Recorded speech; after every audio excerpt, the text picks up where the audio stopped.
Magandang araw po sa inyong lahat, lalong-lalo na po sa mga giliw nating tagapakinig. Ang kwento pong ating mapapakinggan ay tungkol sa magkapatid na Jeros at Jet.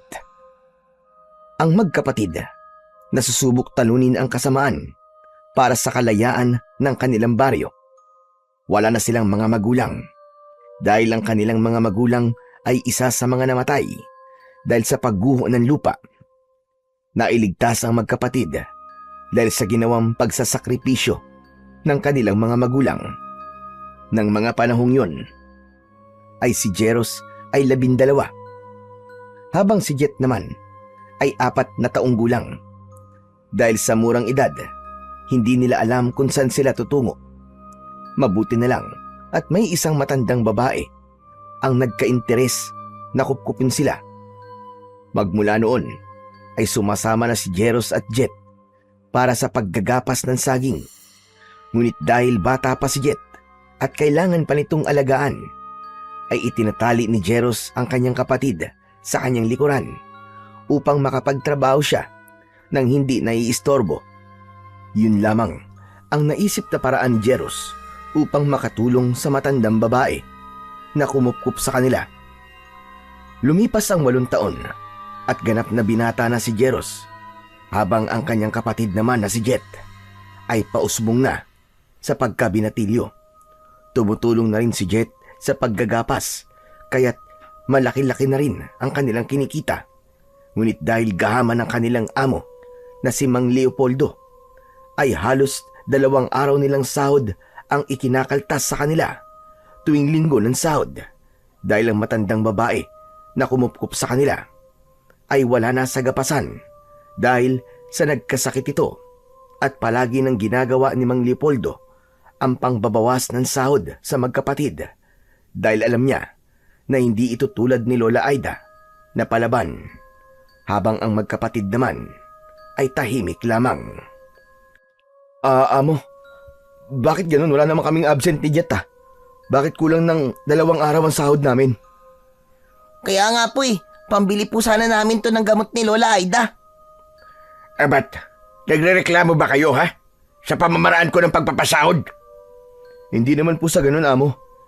Kailangan lang po talaga May sakit po si Lola Aida Abay, wala akong pakialam dun.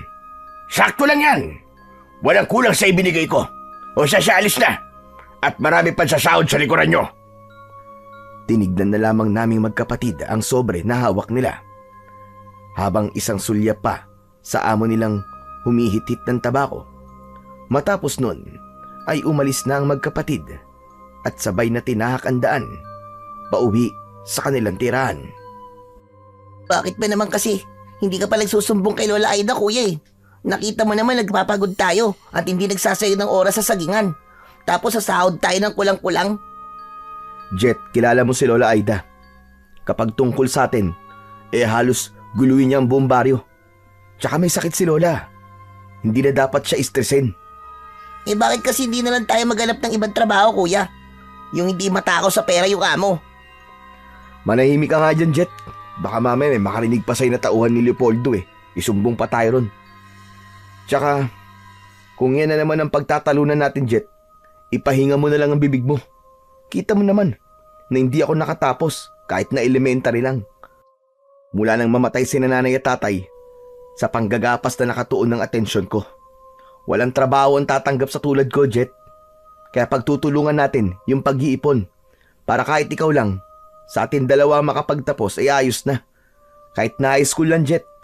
Para naman hindi ka magaya sa akin na tagagapas na lang habang buhay. Pasensya ka na, kuya. Ayoko lang kasi na inaabuso ni Leopoldo yung kahinaan natin. Ayos lang, Jet. Ang mahalaga naman hindi napapabayaan si Lola Aida at naaalagaan natin siya tulad ng pag-aalaga niya sa atin noong mga bata pa tayo. Maliit lamang ang sinasahod nila sa gapasan ng saging. 200 sa isang araw. Ngunit dahil binabawasan ni Don Leopoldo ang kanilang lingguang sahod na dapat ay 1,200, ay 800 na lang ang kanilang natatanggap dahil sa kasakiman ng kanilang amo. Kuya, ito ang 600 oh. Itatabi ko na lang yung 200 para sa pag-iipon. Salamat, Jet ha. Makakapag-stock tayo ng ilang dilata. Makakabili pa tayo ng gamot ni Lola Aida. Ay nako, buti na lang talaga. Meron akong kapatid marunong umintindi. Jesus, ayan na naman si kuya. Mamaya niyan, umiiyak na yan. Sira ulo. O siya, dito ka lang muna. Bibili lang ako sa loob ng dilata para may stock tayo sa bahay. Tapos mamaya, sa butika naman tayo bibili. Tumangu-tangu lang si Jet at umupo sa harap ng malaking sari-sari store. Habang siya ay nakaupo, may mag-asawa ang dumaan sa kanyang tabi at bahagyang tumigil sa kanyang harap habang nag-uusap. At dahil nakatapat yun sa bata, ay hindi niya napigilan ang makinig. Ayon sa mga ito, ay may mga natagpuan na bangkay malapit sa sagingan ni Don Leopoldo. Ayon sa mga ito, ay wakwak ang kanilang dibdib. Wala nang lamang loob at dugo. Kinilabutan naman ang batang nakikinig. Kaya't nang bumalik ang kanyang kuya, ay agad siyang napakapit dito. Oh, ano nangyari sa'yo, Jet? Ba't parang takot na takot ka? Kuya, umuwi na tayo. Teka, bibili pa tayo ng gamot ni Lola. Sige, bilisan lang natin kuya. Ano ba nangyari sa bata ka? Iniwan kita ng maayos dito ah. Kuya, basta, bilisan na natin. Naglakad na lang sila upang bumili ng gamot. Pagkatapos nun, ay naglakad na sila pauwi. Nadatna nila ang matanda na nasa tabi ng kalan at hinihintay na matapos ang kanyang sinasaing. At agad naman itong pinuntahan ni Jeros at pinaupo. Lola naman, di ba sabi ko po sa inyo, magpahinga na lang po kayo. Pag uwi namin kami na po ang bahala sa mga gawaing bahay. Lalong lalalaan na yun, bako, kung hindi ko igagalaw ang mga ito. Ayos na yung ganito. Kesa naman, lagi ako nakahiga o nakaupo. Mas lalong lalala yan, Lola, kung magpapagod po kayo. Nako, apo, hindi naman pwede. Maging pabigat lang ako sa inyo. Nagtatrabaho kayo sa initan habang ako nagpapakarena sa bahay. Lola Aida, hindi ho ganun yun. Magpahinga kayo para gumaling kayo. Ay nako, kahit na ano pang sabihin mo. Ay teka, nasaan ba si Jet? Nandyan lang po la, kasama ko pong umuwi. Sabay silang lumabas ng kusina at nakita nila si Jet na tulala at para bang malalim ang iniisip. Dahil hindi niya makalimutan ang kanyang mga narinig. At kahit balibaligta rin man ang mundo, ay hindi niya lubos maisip na may taong ganong kasama para sa isang karumal-dumal na tagpo na namumuo sa kanyang isipan. Jet, apo, ba't parang ang lalim yata ng iniisip mo? Ewan ko ba dyan la? Okay naman kanina yan Tapos bigla na lang naging ganyan. Ano bang iniisip mo, Jet? Pwede mo ba sabihin sa akin, apo? Wala po ito, Lola.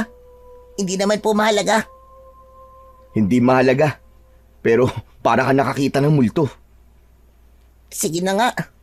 Kanina kasi iniwan po ako ni kuya. Tapos may nag-uusap po.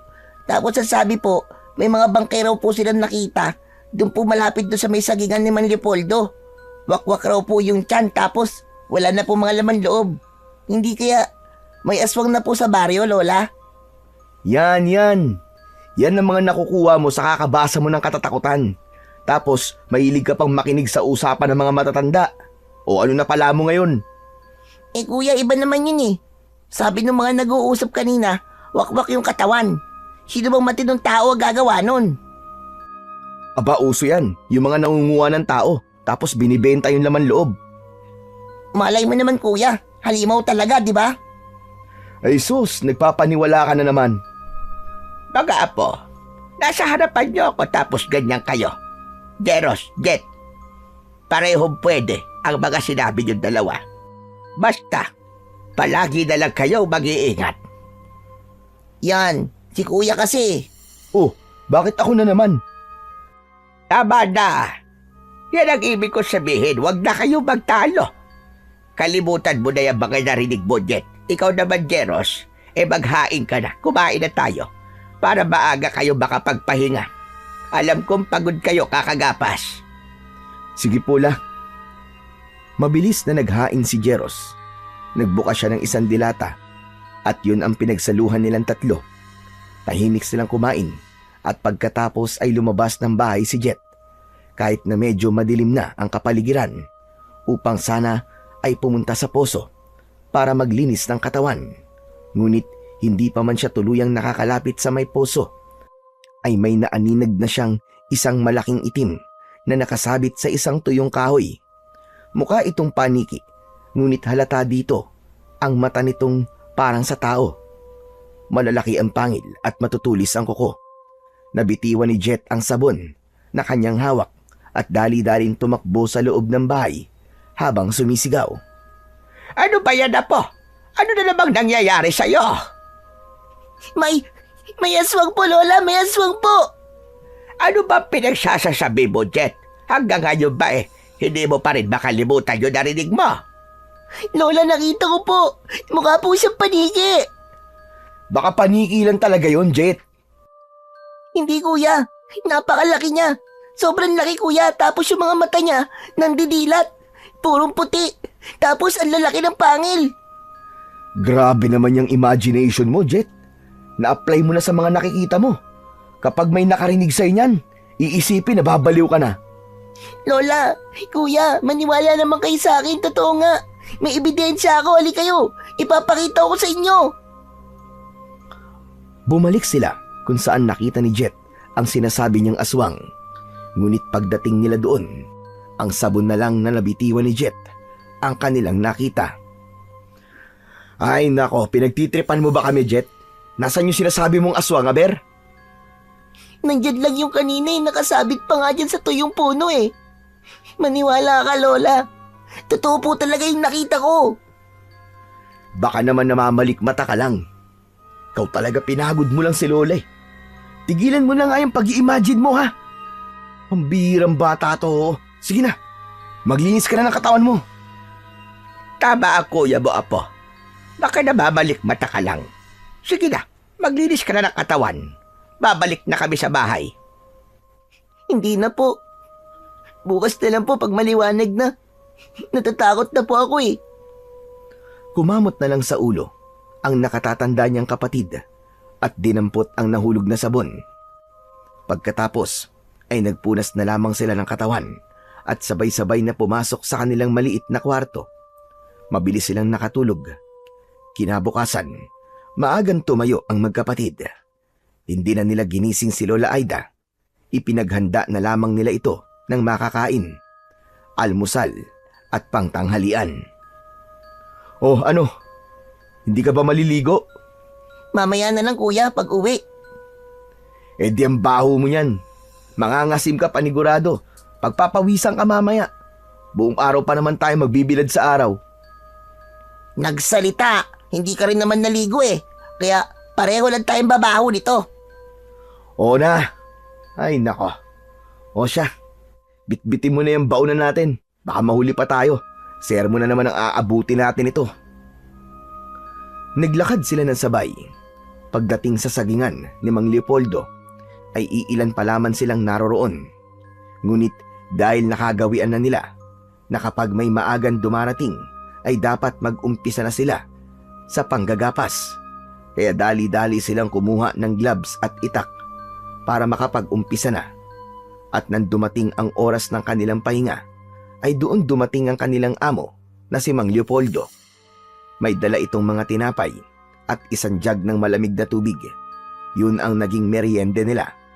Ngunit habang sumusubo ng tinapay ang nakababatang kapatid ni Jeros, ay may napansin itong itim na itim sa tinapay.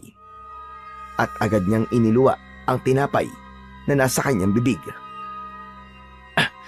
Ano ba yan, Jet?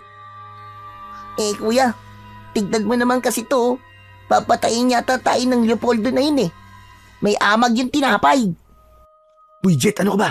Hinamon pagsasalita mo. Kapag narinig tayo niyan, yari tayo. Kaya umayos ka. Hoy, kayo riyan. Ano naririnig ko ang pangalan ko dyan, ha? Kasi naman po, amo, yung tinapay po. Mabilis na tinakpan ni Jeros ang bunganga ng kanyang kapatid at ngumiti ito kay Don Leopoldo na nasa kanilang harapan. Masarap po. Masarap po yung tinapay. Itinaas lamang ni Mang Leopoldo ang kanyang isang kilay at saka siya tumalikod. Nagtungo ito sa isang kubo at isinara niya ang pintuan nun habang ang magkapatid naman ay nagkatinginan. Pwe!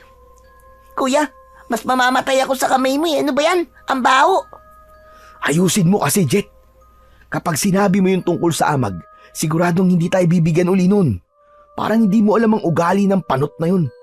Ibulsa mo na lang yan. Tapos, pagdating sa loob ng sagingan, ibabaon natin para hindi makita ng panot.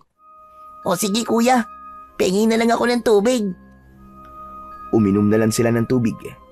Pagkatapos ng oras ng kanilang pahinga, ay bumalik na sila sa loob ng sagingan. Nakalimutan naman nila ang tinapay na kanilang ibabaon sa lupa. Nagpatuloy na lamang sila at habang patuloy sila sa paggagapas, disgrasyang natabas ni Jeros ang isang malaking puso ng saging. Hala kuya, ibabawas ni Panot yan sa sahod natin. Huwag kang maingay! Diyos ko, dapat natin tong itago. Dali, mag-ukay ka! Bilisan mo! Ano yung narinig kong itatago nyo, ha? Napasalampak na lamang sa upo ang kapatid niyang si Jet upang matakpan ang puso ng saging na disgrasyang natabas ni Jeros. Kinabahan naman ang magkapatid dahil unti-unting lumalapit ang kanilang amo. Amo, ito pong tinapay, itatago po namin para po mamaya may mamimerienda pa po kami. Inilabas niya ang tinapay na nakabulsa sa kanya upang ipantakip sa katotohanan na kanilang nagawa. Ngunit hindi kumibo ang kanilang amo na nakatayo sa kanilang harapan. Dinignan lamang sila nito na para bang binabasa ang kanilang mga muka kung sila ba ay tunay na nagsasabi ng totoo. Pinilit na ngumiti ng magkapatid upang hindi mahalata na hindi talaga ang tinapay ang tunay na kanilang itatago. Opo, Among Leopoldo, yung tinapay po talagang itatago namin. Baka po kasi magutom kami ulit mamaya eh. Bakit ka nakaupo? Lampasalampak, Jet. Ano po kasi, may langgam po sa puwet ko. Sinusubukan ko pong ikaskas sa lupa. Opo. Sabi ko nga po sa kanya, tutulungan ko na lang siya sa pagkamot eh. Ayaw naman po niya, kaya po kinakaskas na lang po niya ang puwet niya sa lupa. Tinignan lamang sila ni Mang Leopoldo habang humihit-hit ng kanyang tabako. Bago ito tuluyang tumalikod at umalis, nagpasalamat naman ang magkapatid at pinaniwalaan sila ng kanilang amo dahil alam nila na siguradong malaki ang ibabawas sa kanilang sahod pag nagkataon. Iuhukay na sana ng magkapatid ang puso ng saging, ngunit naisipan nila na pwede nilang maiulam yon. Ipinatabi na lamang niya sa kanyang kapatid upang iuwi na lang nila mamaya. Hindi na nag-usap ang magkapatid at nagpatuloy na sila sa kanilang paggagapas. Nang dumating ang oras ng tanghalian ay bumalik na sila sa kanilang pahingahan. Ngunit pagdating nila doon ay nakita nila ang kanilang amo na nakaupo malapit sa kanilang pahingahan. Hinintay nito na makumpleto silang lahat at sinabi nito na kalahating araw lang muna sila dahil may pupuntahan ito. Nagtinginan naman ang magkapatid at agad na tinapos ng kanilang amo ang usapan na yon at sumakay na sa kanyang kotse habang ang magkapatid naman ay hinintay na umalis lahat ng kanilang mga katrabaho. Ayan, Jet, wala na mga kasama natin. Kunin mo na yung pinatago ko sa'yo tapos ilagay mo rito sa bag ha. Uwi na tayo kagad. Ala kuya, ba't ako lang? Dapat tayong dalawa. Ay nako, o siya, bilisan na natin. Kinuha nila ang itinago nilang puso ng saging. Pagkatapos ay isinilid nila ito sa bag kung saan nakalagay ang kanilang baon at naglakad na lamang sila na para bang walang nangyari. Kuya, paano kung malaman ni Don Leopoldo itong ginawa natin? Bahala na, Jet. Mahalaga, nakalusot tayo ngayon. Nakatakas nga tayo kay Mang Leopoldo. Pero pag nalaman naman ni Lola Aida yung ginawa natin, sigurado naman na pagagalitan din tayo nun. Huwag mo na lang isipin, Jet. Magmadali ka na lang. Makalipas ang ilang minuto, ay narating na nila ang kanilang tahanan. Naabutan nila doon si Lola Aida na kumakain pa lang. Nandun din ang isang kilala bilang magaling na mang-aararo ng mga bukirin sa kanilang baryo. Nagtaka naman ang magkapatid dahil madalang lamang nilang nakikita ang taong yon. Ngunit sa pagkakataong ito ay nasa kanilang bahay si Mang Elpidio na para bang may hinihintay. Mano po, Lola? Mano po? Aba, napaaga yata ang uwi nyo ngayon Ela, may pupuntahan daw po si Don Leopoldo eh. Sabi niya kalahating araw daw muna kami ngayon. Kayo lang? Hindi po, Lola. Kami pong lahat sa sagingan. Mukhang mahalaga po yung pupuntahan ni Don Leopoldo kasi nagmamadali po siya Aba, tamang-tama pala. At hindi na kailangan maghintay nitong si Elpidio. Nakawala kasi yung kalabaw niya. Gusto niya mamayang hapon, tulungan niyo siyang maghanap. Huwag kayong mag-alala mga bata. Bibigyan ko naman kayo ng pakonsuelo. Ang hirap lang talagang maghanap mag-isa Naku, Mang Elpidio, hindi po kami tatanggi dyan. Total naman po maaga po naging pahinga namin kaya kayang-kaya pa po namin maghanap. Teka, may tanda ho ba yung kalabaw nyo? Meron. May telang nakatali sa mga sungay ng kalabaw ko. Kulay pula. Tamang-tama ho. Mas mabilis po kasi maghanap lalo na kapag may tanda yung hinahanap. Siya. Aalis na ako, Lola Aida, Jeros, Jet. Puntahan nyo na lamang ako sa may kakahuyan mamaya, ha? Ingat po kayo, Mang Elpidio. Pag-alis ni Mang Elpidio, ay dali-daling nagpunta si Jeros sa kanilang kusina. Pagdating doon, ay inilabas niya ang malaking puso ng saging na nakapaloob sa kanilang bag. Sinundan naman yun ni Jet. Iniwan nila si Lola Aida sa sala kung saan ito kumakain, habang si Jeros naman ay inuumpisan ng alisan ng balat ang puso ng saging. Inaalis niya ang parteng matitigas nito. Nagtaka naman ang magkapatid dahil para bang hindi nauubos ang matigas na parte ng puso ng saging. Pinagpatuloy lamang ni Jeros ang pagbabalat. Lumapit naman ang kapatid niyang si Jet na nakakunot ang mga noo. Bomba ba yung puso ng saging, kuya? Parang wala lang tayong mapapakinabangan dyan Kukunin ko lang yung pinakamalambot na parte tapos ilalaga ko. Nako, masarap isausaw sa suka yun Pero parang walang katapusan yung matigas na parte, kuya. Lalambot din yan. Ang gawin mo na lang, kunin mo tong mga kalat tapos itapon mo na yung iba. Baka madatnan pa ni Lola to Teka lang, kuya. Pagtalikod ni Jet upang kumuha ng maliit na supot, ay siya namang sigaw ng kanyang kuya dahil sa may liwanag na dumikit sa kanyang palad. Kaya't hindi pa man nakakakuha ng supot ang bata, ay agad na itong bumalik. Kuya, ano nangyayari sa'yo? Jet, alisin mo tong nasa kamay ko! Ha? Ano ba kasi yan? Yung puso ng saging. Pagkaalis ko, lahat ng balat niya, may mukhang saging sa loob pero kambal, tapos nung hinawakan ko, dumikit sa kamay ko Dalian mo, alisin mo na kagad, Jet! Hilahin mo! Tutulungan sana ni Jet ang kanyang kuya. Ngunit nang subukan niyang hilahin ang nakadikit sa kamay nito, ay parang naging magnet ito at dumikit din ang kanyang palad sa bagay na nakadikit sa palad ng kanyang kuya. Sinubukan nilang alisin at hilahin ang bawat isa. Ngunit nang malakas nilang hinatak ang bawat isa, ay may isang liwanag ang lumitaw at siyang dahilan upang mawalan sila ng malay. Nagising na lamang sila sa isang kubo na hindi pamilyar sa kanila at wala rin silang maalala sa mga nangyari. Mga apo ko, gising na kayo. Nako, salamat naman sa Diyos. Lola, ano po ba nangyari? Nakita ko na lang kayo ng kuya mo sa kusina. Pareho kayong walang malay. Aray, ang sakit po ng ulo ko. Di ko alam ang mga nangyari. Kahit nga ako kuya eh. Ang naalala ko lang, pinuntahan kita sa kusina, yun lang. Ano ba nangyari sa inyong dalawa? Pinakakaban niyo ako. Buti na lang tinulungan ako ng mga kapitbahay natin na madala kayo rito. Nasaan ho ba tayo? Nandito tayo ngayon sa kubo ni Elpidio. Maliban kasi sa kilala siya bilang magaling na mga araro, ay kilala din siya sa paggagamot dahil galing ang pamilya niya sa isang angkan na mga albularyo. Kaya dito ko kayo dinala.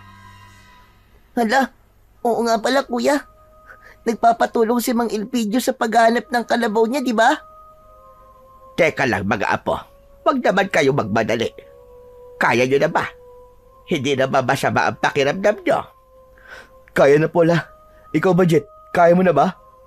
Oo kuya, wala namang masakit sa katawan ko eh. Ilang sandali pa ay pumasok na si Mang Elpidio sa kubo. May dala itong hindi kilalang dahon.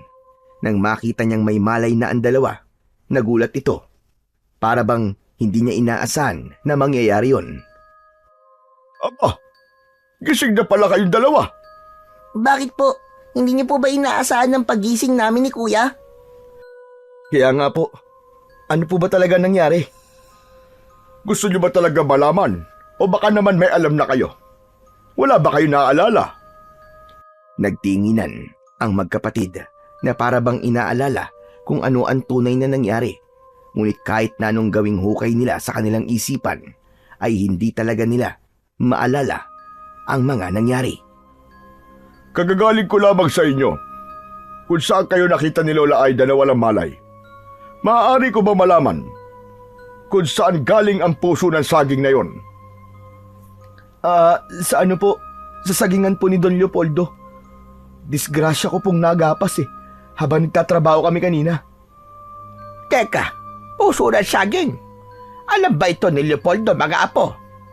Hindi nga po lola eh. Hindi po namin sinabi ni kuya dahil alam po namin na ibabawas niya po yun sa sahod namin. Kaya tinago po namin. Tsaka inuwi po namin. Nako bahabagin langit. Alam nyo ba na yun ang pinakaayaw ni Leopoldo na gawin ng mga trabahador niya? Kapag nalaman niya yun, sigurado mag-iinit ng gusto ang kanyang ulo. Dati, nung hindi ko pa kayo kasama sa paggagapas, may nahuli siyang isa kong kasabahan. Nag-uuwi ng mga puso ng saging. Hindi naman masasabi at wala kaming matibay na ebidensya. Misteryosong nawala ang taong nag-uuwi ng puso ng saging. Mula ng araw na yon, marami nang natakot na pagnakawan siya. May mga umalis din sa gapasan ng saging dahil sa takot na baka sila ang sunod na mawala. Lola Aida, sandali lang ho. Gusto ko malaman yung dalawa na ang puso ng saging na inyong dinala ay naglalaman ng isang mutya na maaaring matagal na rin na hinahanap ni Leopoldo dahil ayaw niya na may kukuha ng mga puso ng saging. Maaaring kayong dalawa ang pinili ng kambal na mutya. Teka lang ho, Lola. Mang Leopoldo, wala po kami maintindihan Jeros, ang sinasabi ko mutya ay ang dahilan kung bakit nawalan kayo ng malay na magkapatid. Dahil sa oras na may nakakuha nito, hindi lang iisa, kung hindi 2 tao ang kailangan ng mutya para lang mabuo ang kapangyarihan na taglay nito. Marami na sumubok na maghanap ng kambal na mutya ng puso ng saging, ngunit wala sa mga ito ang nagtagumpay. Isa lamang ang ibig sabihin niyan. May nagbabadyang panganib kung kaya't pumili ang mutya ng karapat-dapat. Ano pong ibig sabihin yung panganib, Mang Elpidio? Pasensya na po pero parang wala naman pong katotohanan ng mga sinasabi niyo eh. Tsaka, disgrasya lang po talaga na nagapas ko po yung puso. Kaya paano pong pinili? Hindi lamang disgrasya o nagkataon lang ang bagay na yon. Sigurado ko na kayong magkapatid talaga ang pinili ng kambal na mutya. Siguro, hindi nyo pa maintindihan sa ngayon. Pero sigurado ko sa mga sinasabi ko. Darating din ang oras na malalaman nyo at kayo mismo ang makakasaksi sa kapangyarihan na taglay nito. Hindi na lamang kumibo ang magkapatid, habang ang matanda naman na si Lola Aida ay nag-aalala. Baka sa kanyang muka ang pag-aalinlangan, kaya't iniba na lamang niya ang takbo ng usapan. O siya, kaya niyo naman tumayo. Kaya naman po, La. Tulungan niyo na si Elpidio na maghanap sa kanyang kalabaw. Sige na. Pero la, papalubog na po ang araw eh. Mahanap naman siguro natin yun bago lumubog ang araw, Jet. Sayang yung pakonsuelo na ibibigay ni Mang Elpidio, di ba? Pambili din yun ng gamot ni Lola. Tumango na lamang si Jet sa sinabi ng kanyang kuya, kaya't sabay silang bumaba sa katre at sabay na lumabas, habang si Mang Elpidio naman at Lola Aida ay nagtinginan na para bang nag-uusap ng tahimik. Hindi ko maintindihan kung bakit ang mga bata pa ang pinili ng butyak. May dahilan, Lola Aida, kung kaya't sila ang pinili nito. Hindi basta-basta pipili ang isang makapangyarihan na bagay kung hindi niya nakitaan ang nilalang ng kabutihan. Pero mga bata pa sila, Elpidio. Wala bang paraan para maalis sa kanila ang mutya? Wala, Lola Aida. Dahil ang kambal na mutya ng puso ng saging, ayon sa aking ama at lolo, nang sila ay nabubuhay pa. Kapag ang mutya ng puso ng saging ay dumikit sa katawan ng tao at magkakaroon pa ito ng isa pang kasama, ay magiging parte na ito ng kanilang katawan. Diyos ko, bakit sila pa? Napakabata pa nila para pumasa ng isang mabigat na responsibilidad. Huwag ka na mag-alala sa kanila, Lola Aida. Hindi ho sila pababayaan ng mutya. Alam niyo naman po, ang taglay na kapangyarihan ng mutya na yon, hindi ba? Oo, Elpidio. Kahit naman nagtataglayo ng isang malakas na kapangyarihan, ay hindi pa rin ako mapalagay dahil ayon sa pangitain ng aking ninuno.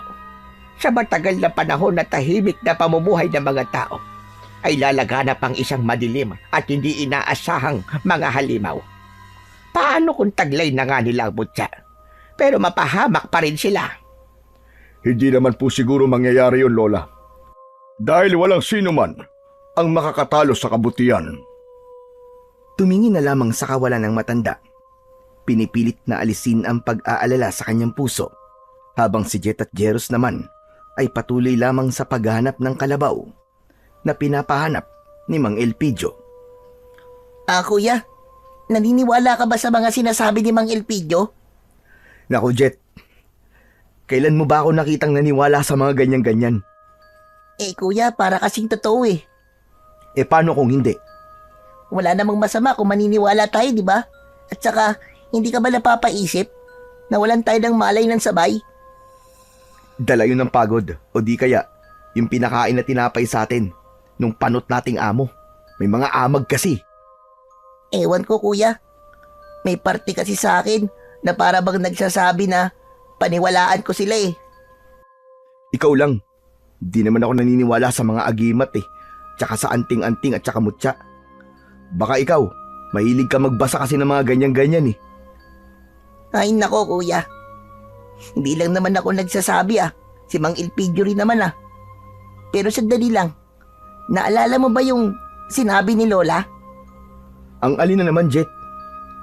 Yung yung nahuling nagnakaw ng puso ng saging tapos bigla daw pong nawala. Hindi kaya dahil yung kay Don Leopoldo? Kaysa sama ng ugali ng panot na yun, hindi malayo na siya ang may gawa nun. Naku, Jet magdahan-dahan ka sa mga sinasabi mo. Baka mamaya may makarinig yan sa'yo. Isumbong ka kay Don Leopoldo. Yari tayo doon pag nagkataon. Sino naman makakarinig sa atin dito? Tignan mo nga nasa gilid tayo ng ilog. Wala namang ibang tao dito eh. Basta mag-iingat ka palagi sa mga sinasabi mo. Lalo na kapag nandun tayo sa gapasan. Mahirap na. Kilala mo naman yung matandang panot na yun. Mainit ang dugo sa atin. Oo na, kuya. Mag-iingat na ako sa susunod. Naku, padilim na. Di pa rin natin nakikita yung kalabaw.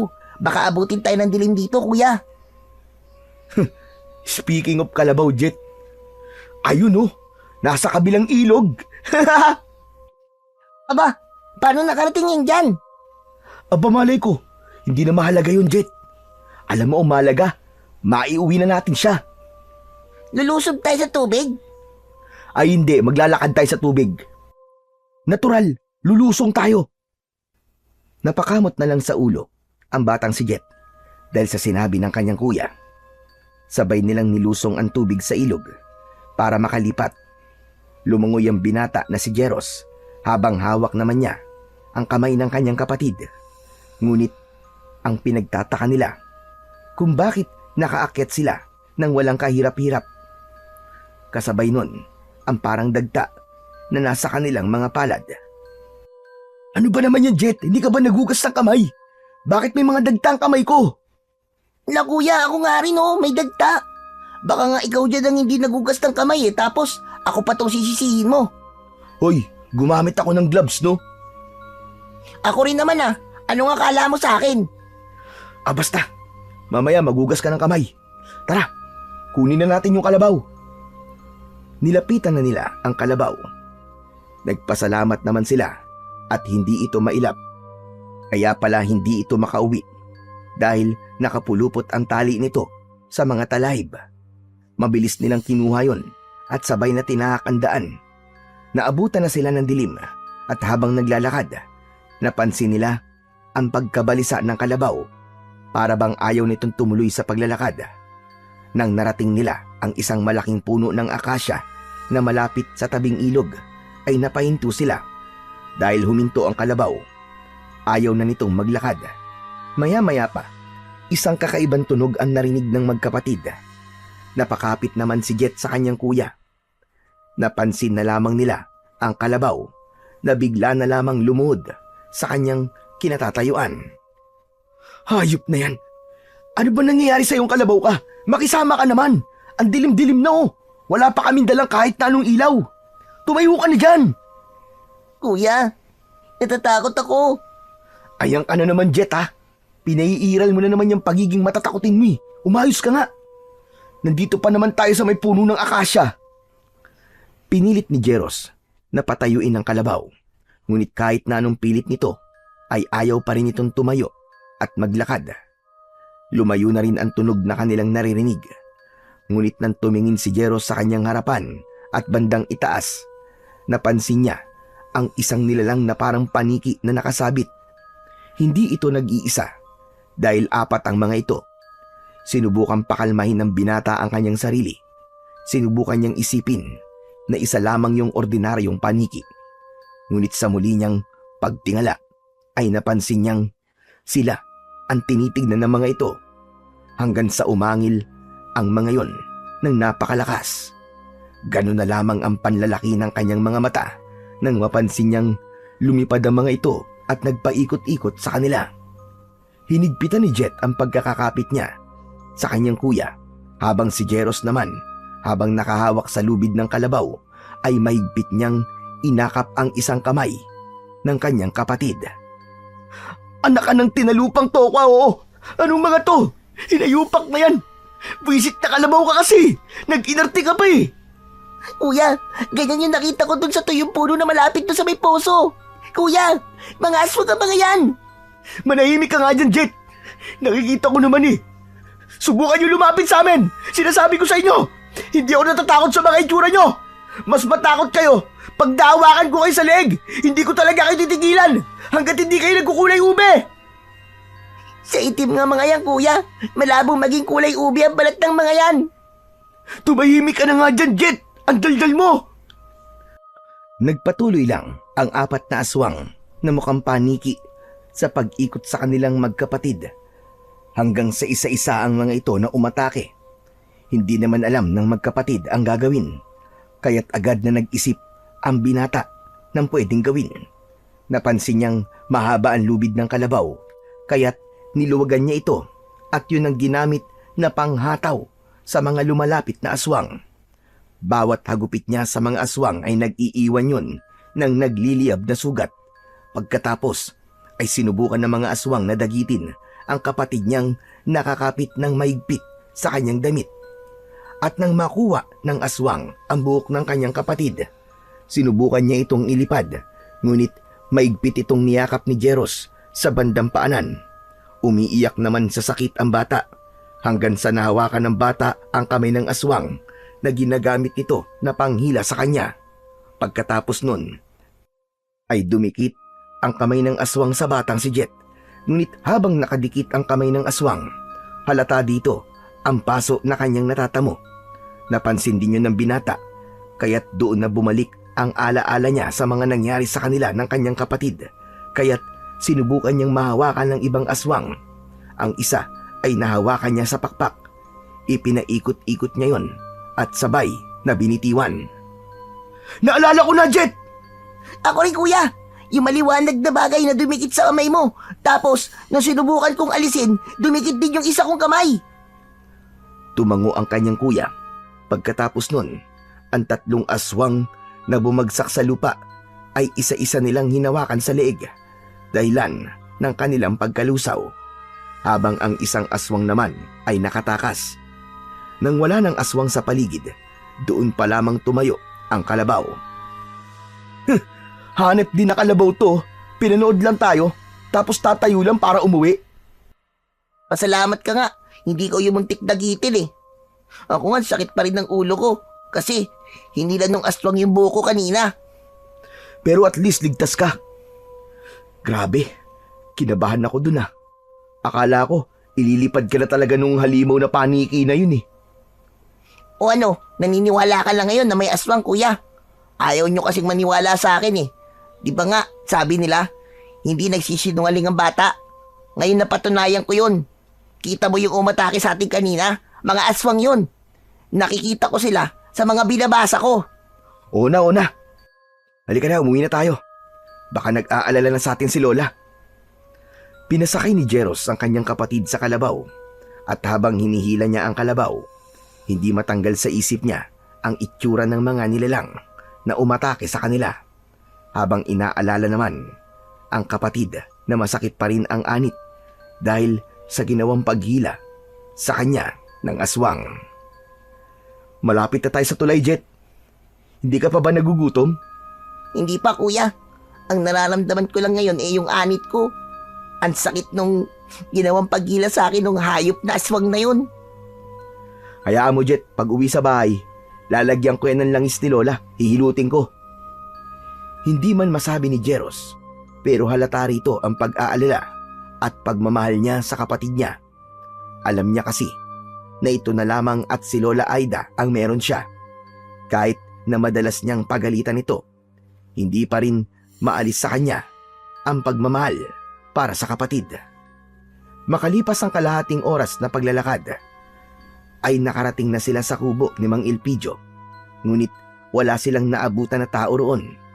Itinali na lamang nila ang kalabaw sa isang puno ng alatiris at tinahak ang daan pauwi. Nagtaka naman sila sa kakaibang dilim sa bawat bahay. May tahimik at may mga bahay din na nadadaanan sila na para bang may umiiyak. Kaya kinabahan na ang binata at binilisan ang paglalakad. Kuya, sandali lang naman. Bakit na naman, Jet? Ang sakit na ng mga paa ko eh. Ay nako, hindi ka naman naglakad ng matagal ah. Ang apdi kuya eh. Nilapitan niya ang kanyang kapatid at hindi niya napansin ang galos na meron ito. Doon pa lang naalala ng binata na siya ang may gawa ng bagay na yon dahil sa pagkakayakap niya sa bandang paanan ng kanyang kapatid upang hindi ito matangay ng aswang.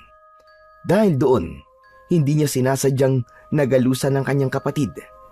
Kaya't bumalot ang kanyang awa para dito. Kaya't pinunasan na lamang niya ito pauwi sa kanilang munting tahanan. Salamat kuya. Kasi hindi mo ako hinayaan na makuha ng mga aswang na yun. Wala yun. Kahit naman sinong kuya ang nasa kalagayan ko, pag nakita nilang tatangayin yung kapatid nila ng mabangis na halimaw, gagawin din yung ginawa ko. Pero salamat pa rin kuya. Kasi kahit na akala ko nun, dahil palagi mo akong pinagagalitan, akala ko di mo ako mahal. Pero pinakita mo sa akin ngayon na mahalaga pala ako sa'yo. Kasi di mo ako hinayaan na madagit ako nung aswang. Habang nakapasan ang nakababata niyang kapatid, ay naramdaman niya ang paghigpit ng kapit nito sa kanya, na ang ibig sabihin ay niyayakap siya nito. Habang napapangiti naman ang binatang si Jeros, Nang makarating sila sa kanilang tahanan, naabutan nila doon ang walang malay na si Lola Aida. Nasa sala ito, habang si Mang Elpidio naman ay nasa tabing upuan. Mang Elpidio, ano po nangyari kay Lola? Diyos ko, salamat naman at ligtas kayong nakauwi. Kanina kasi, may mga halimaw na umatake sa baryo. Ang daming nakuha at halos mga bata. Dahil sa pag-aalala sa inyo ni Lola Aida, ayan, nawalan siya ng malay. Hindi naman kami inatake dahil naamoy yata ng mga aswang na wala kaming kasamang mga bata. Habang naglalakad po kami papauwi, Mang Elpidio, may umatake din po sa amin. Sinubukan po nila akong tangayin. Pero hindi po hinayaan ni Kuya yun. Ang nakapagtataka lang po, nasusunog po sila sa bawat hawak namin sa kanila. Ngayon ba ay naniniwala na kayo na kayo nga ang nakakuha ng kambal na mutya? Ang ibig sabihin lang ng pagpili sa inyo ng mutya ay kayo ang lalaban sa mga halimaw na maaaring sumugod ulit dito anumang sandali. Teka lang po, Mang Elpidio. Bakit kami naman po magkapatid ang napili? Dahil karapat-dapat kayo. Dahil may nakita sa inyo ang mutya na hindi niya nakikita sa iba. Pero paano po ang kapatid ko? Napakabata niya pa po. Ayos lang sana kung ako lang. Pero David po ang kapatid ko. Di po pwedeng may mangyaring masama sa kanya.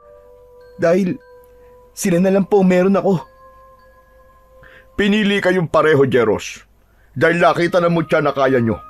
Bilang kambal na mutya, kailangan dalawa kayo upang mas malakas ang kapangyarihan na tataglayin ninyo. Ano po bang kapangyarihan ang meron nito? Mukhang interesado ka na. Sige, sasabihin ko sa inyo magkapatid kung ano ang kakayahan ng mutya na inyong tangan.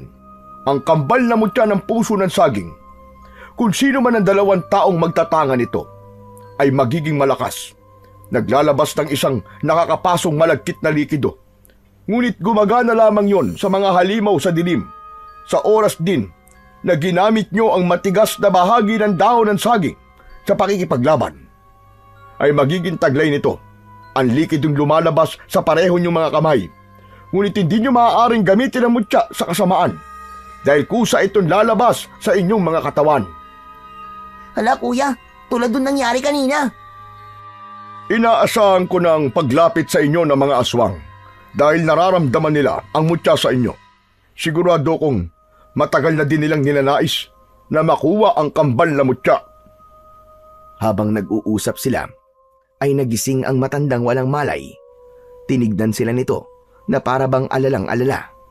Nilapitan naman ng magkapatid ang matanda at parehong niyakap, habang si Mang Elpidio ay nagpaalam na. Naghapunan na ba kayo, mga apo? Hindi pa nga po, Lola eh. Kumusta na po ang pakiramdam nyo, La? Ayos lang po ba kayo? Wala po bang masakit sa katawan nyo? Ayos lang naman ako. Nag-alala lang ako sa inyong dalawa. Kumain na muna kayo, mga apo. Sige na. Nakahanda na ang pagkain sa lamesa. Tinakpan ko lang. Tumango ang magkapatid at bago pa sila lumapit sa pagkainan, ay niyakap muna nila ang matanda at tahimik na lumapit sa pagkainan. Pagkatapos nun, ay kumain sila ng tahimik. Matapos nila kumain, ay bumalik sila sa tabi ni Lola Aida. Nadatnan nila ang matanda na malalim ang iniisip. Tapos na po kaming kumain, La. Ikaw po ba? Ayaw niyo pa pong kumain? Kumain na ako, mga apo. Inasikaso ako ni Elpidio. Ella, bakit po ba kayo nawalan ng malay?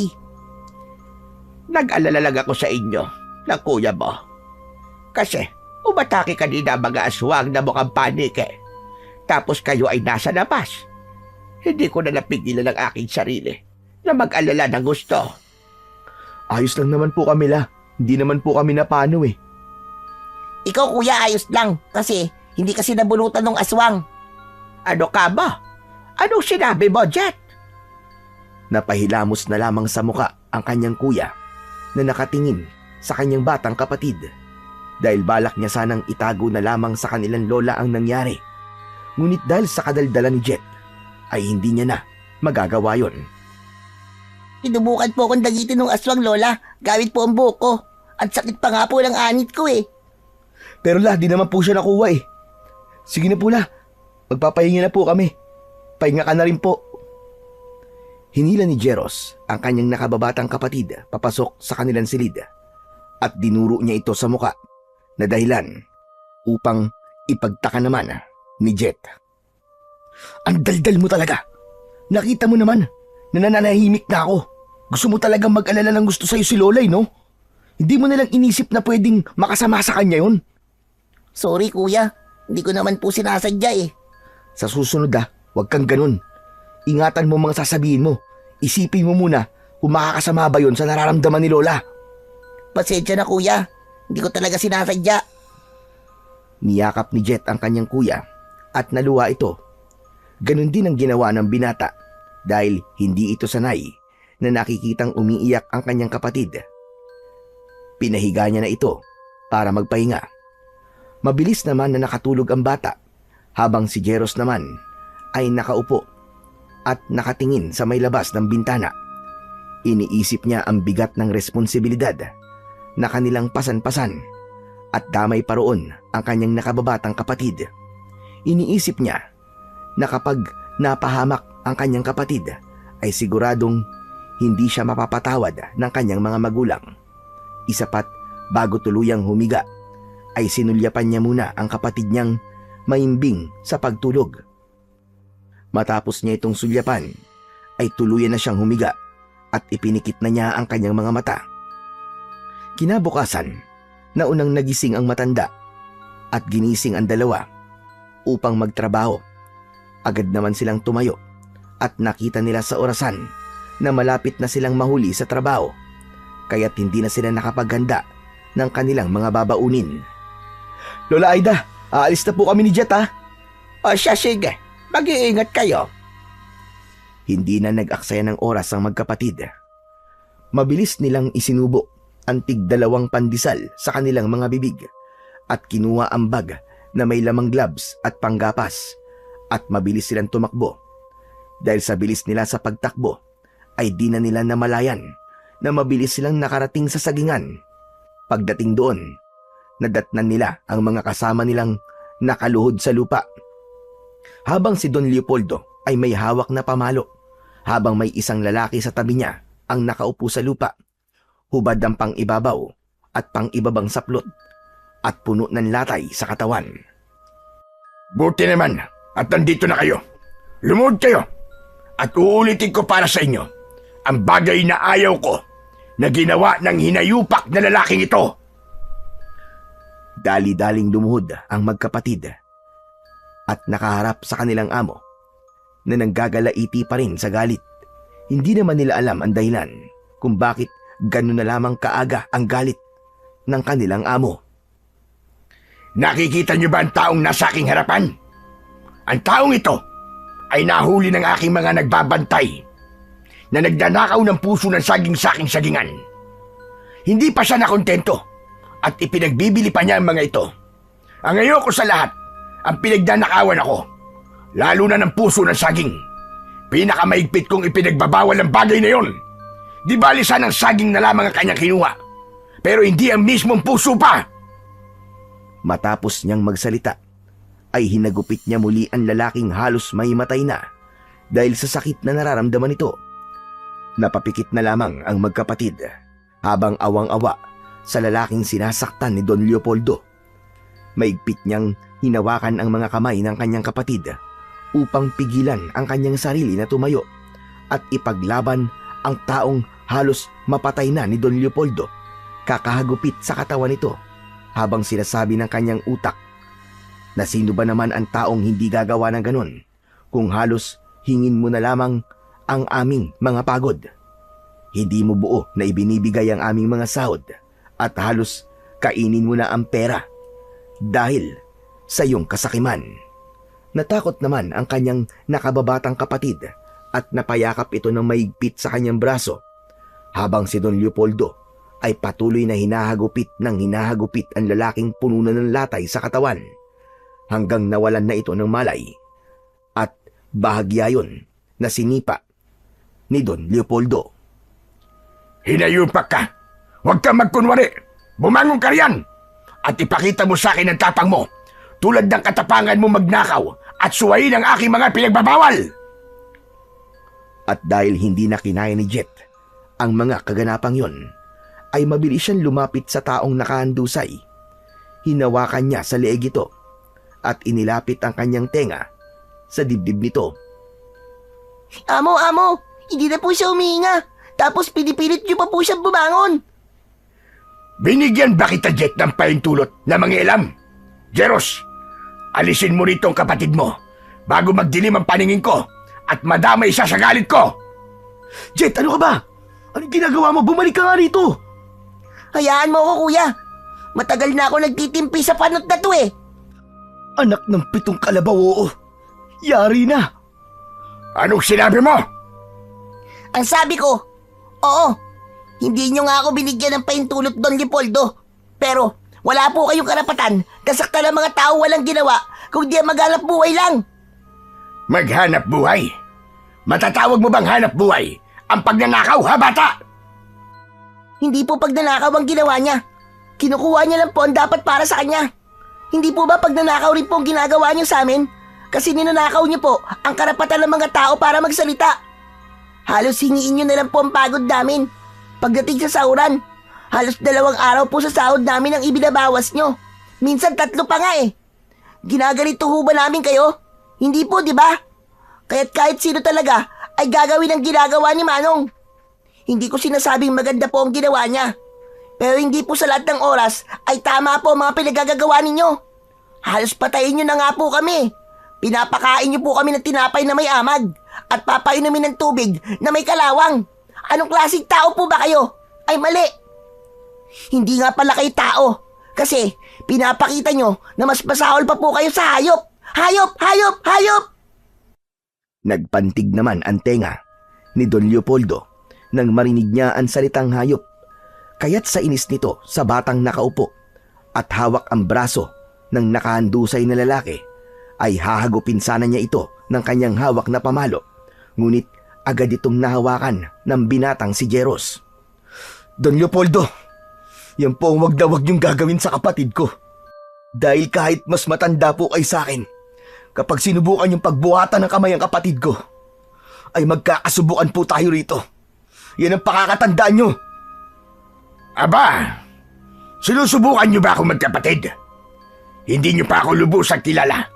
Baka pag nalaman niyo kung anong klaseng tao ang karap niyo, magsibahaga ng mga buntot niyo at mawala ang tapang sa inyong mga balat. Hindi po kami natatakot sa inyo. At saka hindi na po namin kailangan makilala pa kayo ng gusto. Sapat na po na nakita na namin kung gaano kasama ang pag-uugali ninyo. Kung ganon, mga bata, kaladkarin niyo mga to at huwag nang papapasukin sa akin sagingan. Dito na magtatapos ang pagtatrabaho niyo rito. Huwag niyo pong subukan na hawakan kami dahil hindi niyo na kailangan pang pakaladkad kami. Bukas ang gate niyo. Lalabas kami ng kusa ng kapatid ko. At saka wag ho kayong mag-alala dahil nasa plano na po talaga namin na iwan ang impyernong sagingan na ito. Tara na, Jet. Tumayo ka na dyan. At baka mahawa pa tayo sa ugali ng taon to. Kaya kayo mga agapas, ngayon pa lang, pag-isipan nyo na lang mabuti. Nasaksiyan nyo kung gaano kasama ang taon to. Ngayon pa lang, isipin nyo na mga buhay nyo. Hindi lang mga aswang na paniki ngayon ang dapat nakatakutan ninyo. Dahil mas nakakatakot ang meron sa pag-uugali ng taong to. Hinila na ni Jeros ang kanyang nakababatang kapatid at tuluyan ng nilisan ang gapasan ng saging. Habang naiwan naman doon si Don Leopoldo na nanggagalaiti sa galit. Literal na hindi na mabasa ang kanyang itsura at isang bagay lang ang siyang pumasok sa kanyang isipan. Jet, ba't mo naman kasi ginawa yun? Nakita mo naman, kuya, di ba? Napatay niya na yung tao. Kailangan nating isumbong yun sa barangay. Huwag na tayong mangialam, Jet. Tama na yung ginawa natin pagsagot-sagot kay... Kanino? Kay Panot? Sira ulo ka talaga. Pero alam mo, Jet, nung nagsalita ka kanina, aba, para ako nabunutan ng tinik sa puso. Tapos, nung naglabas din ako ng sama ng loob, parang guminhawa ang pakiramdam ko. Ganun pala ang pakiramdam, Jet. Pag nailalabas mo yung masasamang nararamdaman mo sa taong nagpapakita sa'yo ng di maganda. Ganon din yung naramdaman ko, kuya. Pero, di ko pa rin maisip kung bakit naging ganun kasama si Don Leopoldo. Di ba? Nung nandun pa si Lola hindi naman siya ganun kalupit. Di ko rin alam, Jet. Huwag na yan ang isipin mo. Hindi dapat inaalala ang mga ganong tao. Alam mo ang dapat na alalahanin natin? Ano, kuya? Kung anong ipapaliwanag natin kay Lola Aida. Paano na tayo ngayon? Di sabihin natin kay Lola yung totoo kung gaano talaga kasama ang ugali ng panot na yun. At saka, kuya, wala naman mali sa ginawa natin. Mas maganda nga na umalis na tayo doon kasi kung di pa tayo umalis doon, baka malaman niya ang ginawa natin. Oo nga no. Tama ka. Mahirap na. Baka gawin din niya sa atin yung ginawa niya kay Manong. Pero ang iniisip ko, kung paano tayo ngayon? Paano tayo? Wala na akong perang nakatago. Hindi muna ako mag-aaral sa susunod na pasukan. Gamitin na muna natin yung naipon ko. Sa tingin ko, kuya, malaki-laki na rin yun kasi halos mapuno ko na ng barya at tig-100 yung kawayan kong alkansya. Pero, yun na nga paano ang pag-aaral mo? Tsaka na yung kuya. Tapos, kapag may sobra sa ipon ko, di magtayo tayo ng maliit na negosyo, tapos mag-umpisa ulit tayo. Pero dapat yung negosyo natin yung papatok sa mga tao. Ay, ewan, di ko na alam ang gagawin ko, Jet. Di ko alam kung gagana ba yung naiisip mo, pero bahala na. Wala namang masamang subukan Nagpatuloy na sila sa paglalakad. Pauwi sa kanilang bahay. Nadatnan nila doon ang matanda na nakaupo sa kanyang maliit na duyan. Nagbabasa ito ng dyaryo. Nagtaka naman ito nang mapansin ang magkapatid na nakatayo sa kanyang harapan. Aba, Jet, Jeros, bakit umuwi kayo? Wala na ho, La. Teka, ano bang wala na? Wala na po kaming trabaho, La. Umalis na po kami kay Don Leopoldo. Aba, biglaan naman yata yan mga apo. Bakit? Ano ba nangyari? Kasi La, nadatnan po namin si Don Leopoldo na may sinasaktang tauhan doon po sa gapasan. Mukhang napatay niya nga po yung tao Ano? Ano ba pinagsasasabi niyo?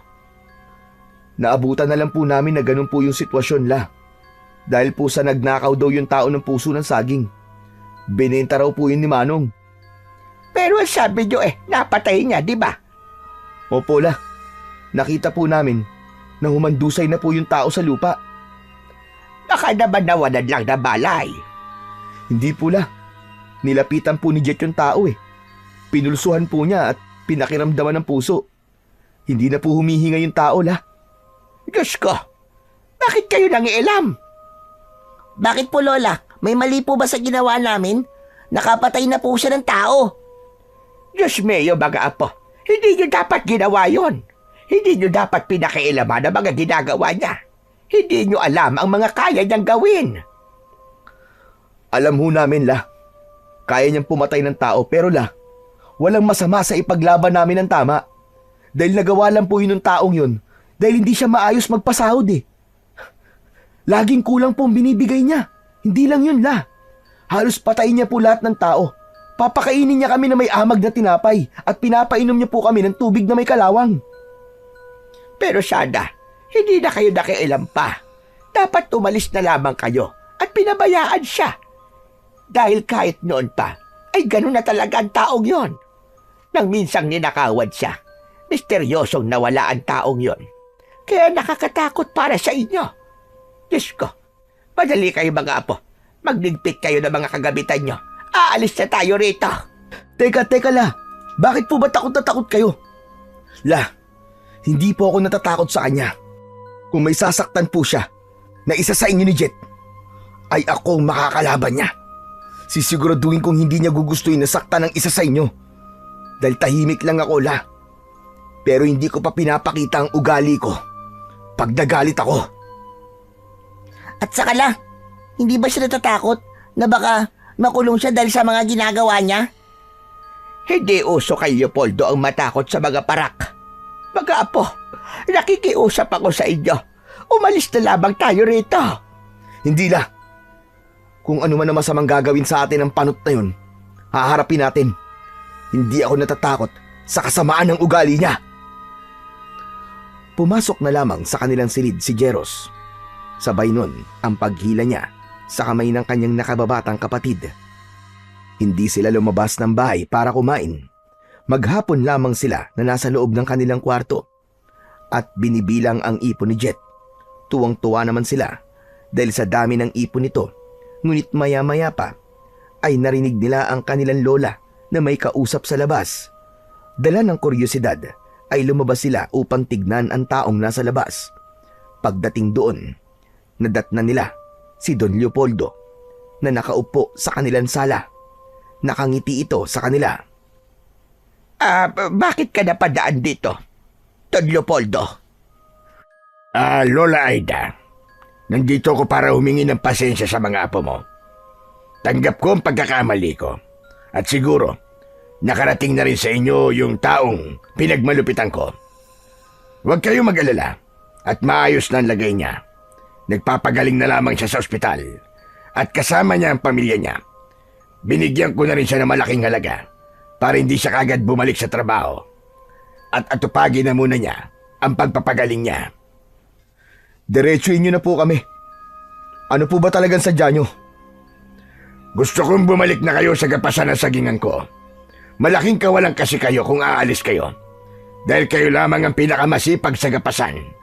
Pinapangako ko na hindi na ako kulang na magpapasahod. At para sa inyong dalawa, daragdagan ko pa ang sahod nyo. Doble sa isang araw. Hindi na po. May naipon na po kami ni Kuya. Magninegosyo na lang po kami. Oo, Don Leopoldo. Hindi na po kami babalik doon. At saka, maging mabuti na lang po kayo sa mga tauhan nyo para hindi po nila kayo iiwan. Kung wala na po kayong ibang sasabihin, pwede na po kayong umalis. Nawala ang pagkakangiti ni Don Leopoldo sa sinabi ni Jet at Jeros. Kaya hindi na ito nagsalita. Tumayo na ito sa kanyang pinag-uupuan at tinignan ng binata at ang bata, pati na rin si Lola Aida.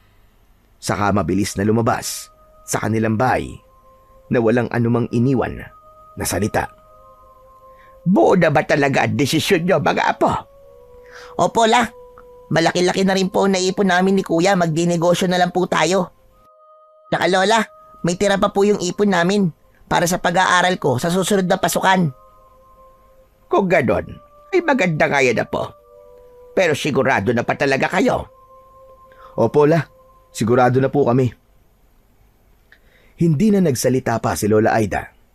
At dahil naman sa saya ng magkapatid, ay kumuha sila ng halagang 500 sa kanilang ipon at nagpunta sa bayan upang bumili ng isang buong manok na luto na. Pagdating sa bahay, ay agad na nagsaing si Jet habang sa labas ay tuluyan ng dumidilim nang biglang may pagkatok na naman sa kanilang pintuan. Pinagbuksan yun ni Lola Aida habang ang magkapatid naman ay nasa kusina at nag-aasikaso ng hapagkainan. Madalang lamang yon dahil sa loob ng 1 taon, ilang beses lamang sila tumitikim ng masasarap na ulam. Lumabas ng kusina ang binata upang tignan kung sino ang taong pinagbuksan ni Lola Aida. Oh, Mang Elpidio, nandyan po pala kayo. Tamang-tama po, naghahanda po kami ng pagkain. Madalang ho ito, kaya't sabayan niyo na po kami. Nako, paano ba yan? Busog pa naman ako. Pero nakakahiya naman at tumanggi sa grasya. Nandito nga pala ako para kumustahin kayo ni Lola Aida. Nako, ayos naman ako, Elpidio. Salamat sa pag-aalala. Halika, umupo ka na muna din eh. Iniwan ng binata si Mang Elpidio at Lola Aida sa kanilang sala. Bumalik na ito sa kusina. Maya-maya pa, matapos nilang maghain, ay tinawag na nila ang dalawa sa sala. Agad namang nagtungo sa kusina ang dalawa at umupo sa pagkainan. Maya-maya pa ay umupo na rin ang magkapatid at sinabi ng binata na magdadasal muna sila bago kumain. Magpapasalamat sila sa pagkain na nasa kanilang harapan. Si Jet ang nanguna sa pagdarasal na yon Matapos nila sa pagdarasal, ay isa-isa na silang kumuha ng kanin at ulam. Susubo pa lang sana sila ng kanin nang marinig nila ang sigawan sa labas. Hindi lamang yon, narinig din nila ang kaluskos sa kanilang bubungan na para bang may naglalakad doon. Napatigil sila habang si Mang Elpidio naman ay napatayo. Mga aswang, sumasalakay na naman sila. Nanggugulo na naman sila sa baryo. Naamoy yata nila na may bata sa loob ng bahay, kaya't pati rito ay gusto nilang pumasok. Napakapit naman si Jet sa kanyang kuya nang marinig ang sinabing yun ni Mang Elpidio, habang si Lola Aida naman ay halata na sa kanyang muka ang takot. Madaling pumasok si Jeros sa kanilang silid. Isinara niya ang mga bintana, ganoon na rin sa labas at kanilang kusina. Pinapasok niya si Lola Aida sa kanilang silid habang itinayo naman niya ang papag na naroon upang iharang sa bintana. Naglatag naman siya ng banig upang doon paupuin ang matanda, habang ang kapatid naman niya ay sinamahan si Lola Aida. Isinara niya ang mga pinto at kumuha ng itak, habang ganun din ang ginawa ni Mang Elpidio. Inabangan nilang pumasok ang aswang sa kanilang bahay. Habang inaabangan yon, ay kumuha ng isang dakot na asin si Jeros. Maya-maya pa ay tumahimik na ang kumakaluskos sa itaas ng bubong. Akala nila ay tuluyan ng umalis ang nilalang na naroroon. Ngunit nang akma na sanang lalakad ang binata, ay biglang nasira ang bubong ng kanilang sala. Kasabay nun ang pagbagsak ng isang nilalang. Ang akala nila ay nag-iisa lamang yon. Ngunit dahil sa sira ng bubong, ay isa-isa nang pumasok ang mga magkakamukhang nilalang. Mga hayop kayo! May pintuan naman! Sinira niyo pa ang bubungan! Umangil ang mga aswang at sabay-sabay silang umatake sa nakatayong si Mang Elpidio at Jeros. Ngunit bago pa sila tuluyang makalapit, ay mabilis na gumalaw ang binata at ibinato sa kanila ang isang dakot na asin na kanyang hawak-hawak. Hindi na rin niya napansin ang maladagdang likido na dumadaloy at lumalabas sa kanyang palad. Bumalot ito ng gusto sa itak na kanyang hawak. Kaya nang muling umatake ang mga aswang na kanilang nasa harapan, ay agad nila itong pinagtatataga. Nang mapatay nila ang lahat ng aswang, bigla na lamang silang nakarinig ng mas malalakas na kalabog sa silid kung saan naroroon ang kanyang kapatid at lola. Kaya't hindi na sila nagsayang ng oras. Mabilis nilang binuksan ang pintuan.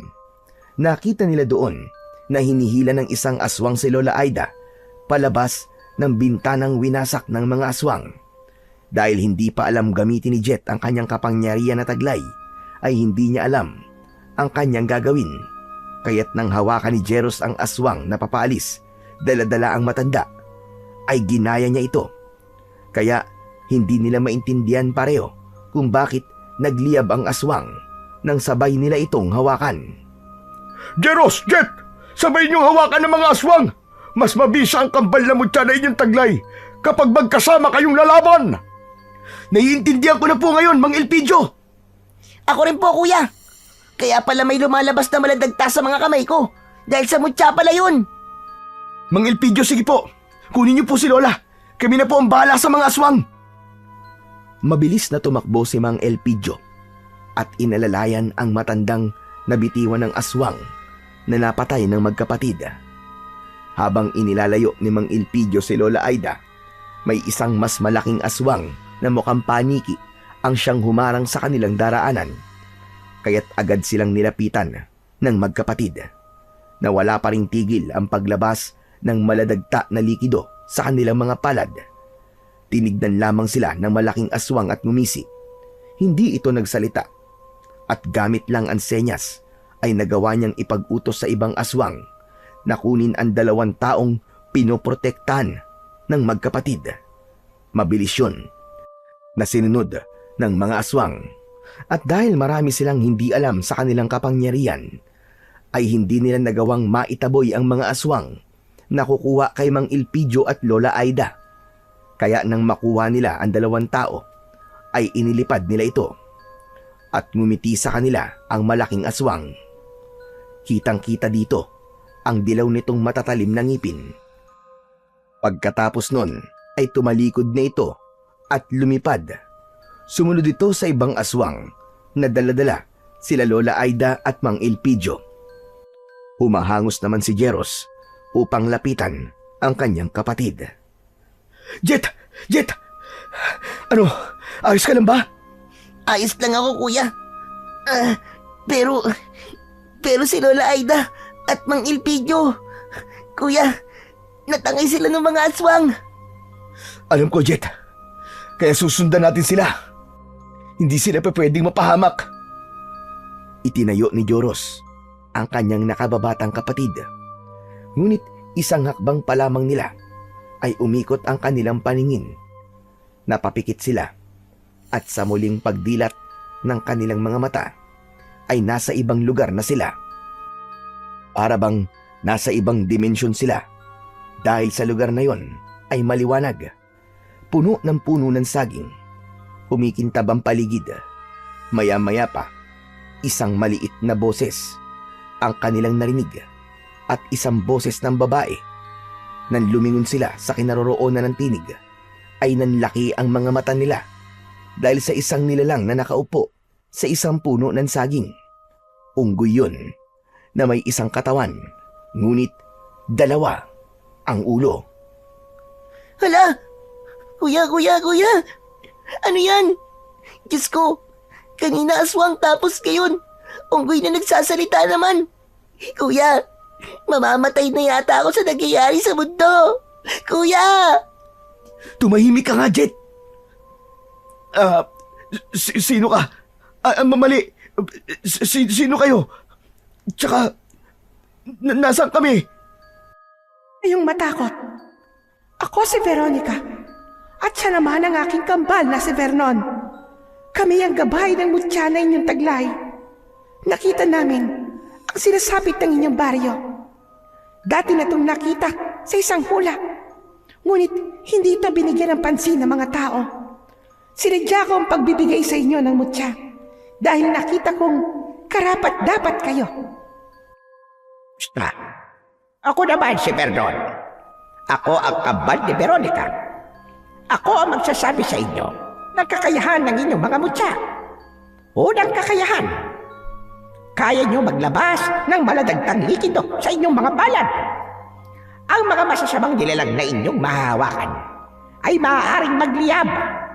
Pangalawang kakayahan, habang magkasama kayo ng iyong kapatid, ay mas malakas ang mutya at ang pinakahuli sa lahat. Kapag ang ginamit ninyong sandata ay ang matigas na bahagi ng dahon ng saging, ay mas malakas kayo. Sa bawat hagupit na inyong pakakawalan, ay magiging sanhi ng kamatayan ng masasamang nilalang. Teka, kayo po ang nakakaalam ng kapangyarihan. Bakit hindi nyo na lamang po kami tulungan? Sapagkat kami ay gabay lamang. Hindi kami maaaring makialam sa gulo na nasa labas sa aming mundo. Tama ang ating kambal na si Veronica. Kaya ibinigay namin sa inyo ang mutya upang kayo ang tatapos sa gulo ng inyong baryo. Magbibigay pa ako ng isang malapit na kasagutan. Ang tunay ninyong kalaban ay dati nyo nang nakakasalamuha. Kilala nyo bilang isang malupit na tao. Tama si Vernon, mga bata. Yun lang ang aming maitutulong. Sana ay mapagtagumpayan ninyo ang inyong pagsubok. Paalam! Minsan pa ay umikot ang paningin ng magkapatid. Napapikit silang muli at sa muli nilang pagdilat ay nagbalik na sila sa lugar kung saan sila nagmula. Anak nang nalintikan na. Paano natin susundan yung mga aswang? Ay, ano ba yan? Anong gagawin natin ito? Saan natin hahanapin sila Lola Aida? Ano sa tingin mo, Jet? Maglakad-lakad kaya muna tayo. Hinawakan ni Jeros ang kamay ng kanyang kapatid at naglakad sila ng sabay. Ngunit si Jet ay wala sa sarili. Hanggang sa may naamoy silang mabaho na para bang nabubulok na katawan. Napatingin sila sa isang talayb. Nilapitan yun ni Jeros at habang lumalapit ito ay mas lalong nangangalingasaw ang amoy na nabubulok. Hinawi niya ang talahib at tumambad sa kanya ang katawan ng isang pamilya. Isa doon ang lalaking napatay ni Don Leopoldo. Hayop na yun! May mga patay dito, Jet! May patay na tao! Pinuntahan ng batang si Jet ang mga patay na tao na sinasabi ng kanyang kuya. Nakita niya nga doon ang isang pamilyang walang buhay. Wakwak ang dibdib at tiyan ng mga ito at nakadilat pa ang mga mata. Kuya, mukhang alam ko na kung sino may pakana ng lahat ng ito. Pakinggan mo ko sa lahat ng clue na ibibigay ko. Una, pinagnakawan raw si Don Leopoldo at bigla raw nawala yung tao. Pangalawa, yung mga narinig kong mag-asawa na nag-uusap. Nabanggit nila na yung mga tao daw na natagpo ang walang buhay ay nakita malapit sa sagingan ni Don Leopoldo. Tapos si Manong na pinag-aagupit ni Don Leopoldo. Diba? Ang sabi niya nasa ospital to, kasama ang pamilya. Pero nandito at patay na sila. Tapos, yung sinabi sa atin kanina nung nagpakilalang gabay, na nakasalamuhan na raw natin ang may pakana at kilala natin bilang isang malupit na tao. Kuya, malinaw na malinaw yun na si Don Leopoldo ang may kagagawa ng lahat ng ito. Diba? Teka, Jet. Sigurado ka ba sa mga sinasabi mo? Kuya, hindi ka ba nakinig sa mga sinabi ko sa'yo? Napakalinaw na nga nun, hindi ba? Sigurado ako na si Mang Leopoldo na nga ang may pakana ng lahat ng ito. Kung ganun, Jet, magbabayad siya sa kahayupan niya. Sisiguraduhin ko mapapatay ko siya. Kapag may nangyaring masama kay Lola Aida, humanda talaga siya sa akin. Sige na, pumunta ka na ng barangay. Ipagbigay alam mo na tagpuan nating mga katawan dito. Tapos ako, didiretso na ako sa sagingan. Kukuha ko ng pwede nating magamit na sandata. Tapos ikaw, susunod ka sa akin doon, ha. Papasok tayo sa mansyon.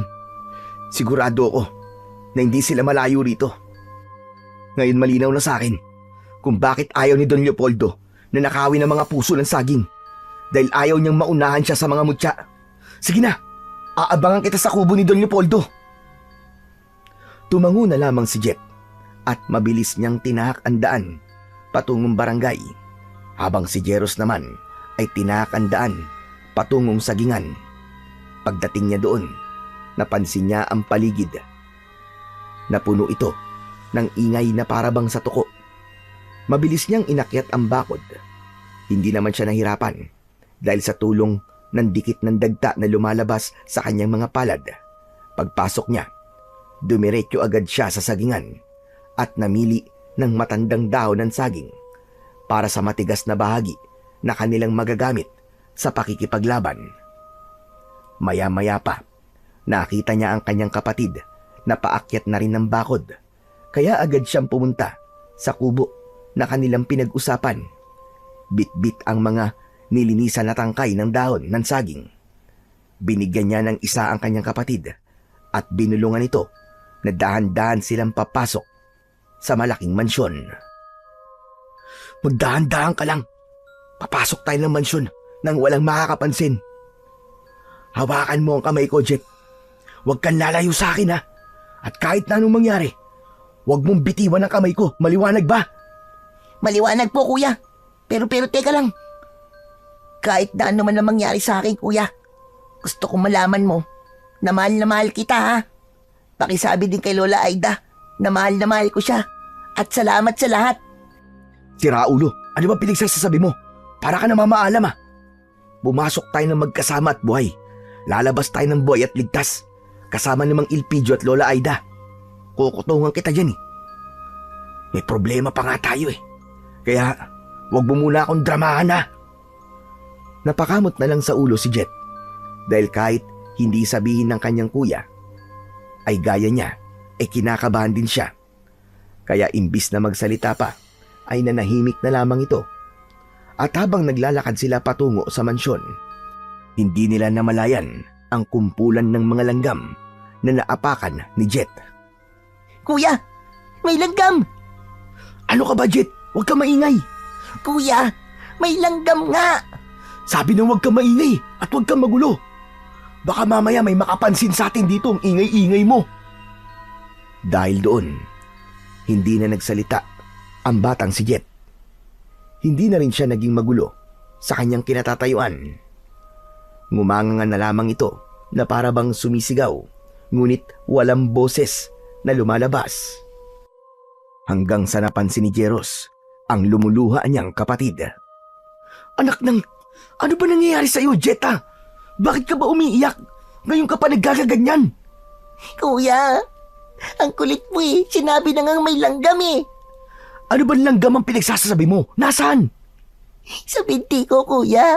Kinakagat na ako eh. Bakit di mo sinabi kagad sa akin?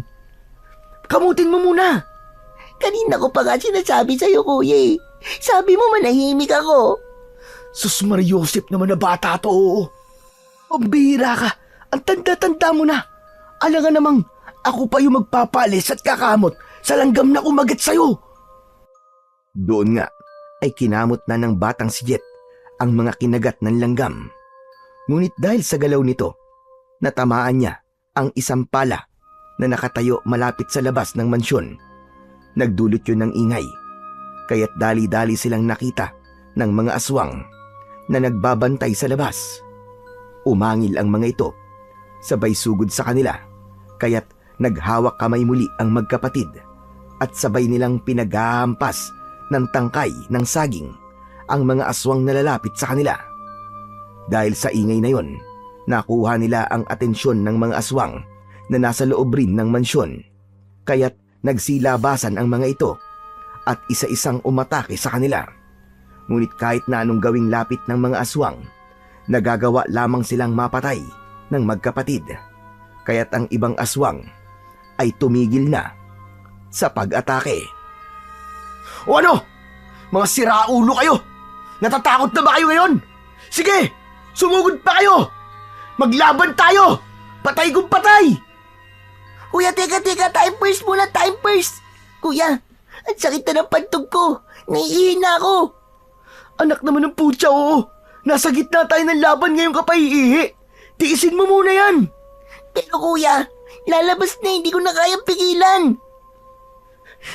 Hindi mo naman masasabi sa kalaban na, teka lang, time first at iihi lang ako. Loko ka talagang bata ka, oo. Ilalabas na talaga, kuya eh. Puputok na ang pantog ko, hindi ko na kaya. Ano ka ba? Pigilan mo muna yan. Baka mamaya matalo tayo eh. Bahala ka na nga dyan, kuya, ang kulit mo. Habang nasa ganong tagpo sila, lumabas si Don Leopoldo nang nakangisi. Habang may dalawang aswang na mukhang paniki ang nasa magkabila ang gilid nito. Hawak si Mang Elpidio at si Lola Aida. Habang si Don Leopoldo naman ay nakangisi at para bang alam niya na mananalo na siya. Aba, at may bisita yata ako. Hayop ka, Don Leopoldo! Ikaw pala ang pinuno ng mga pangit na aswang na to! Ikaw din pala ang pasimuno ng patayan sa baryo! At ikaw rin pala ang dahilan ng kaguluhan dito! Ano naman ngayon? May magagawa ka ba? Napakasaya kayang manggulo at manira ng maayos na baryo. Hayop kang demonyo ka! Kung gaano ka kapangit, ganon din kapangit ang ugali mo! At mas lalo pa yata ang nakatago mo at umaalingasaw na sikreto! Manahimik ka!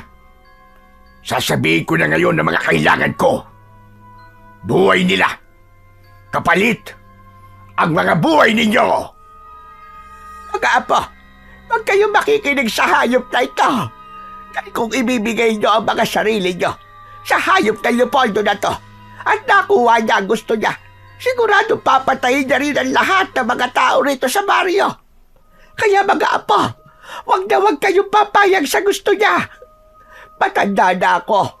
Ayos na ako sa buhay ko. Handa na akong mamatay. Manahimik ka, tanda! Ang daldal mo! Malakas na sinampal ni Don Leopoldo ang matandang nagsasalita na si Lola Aida.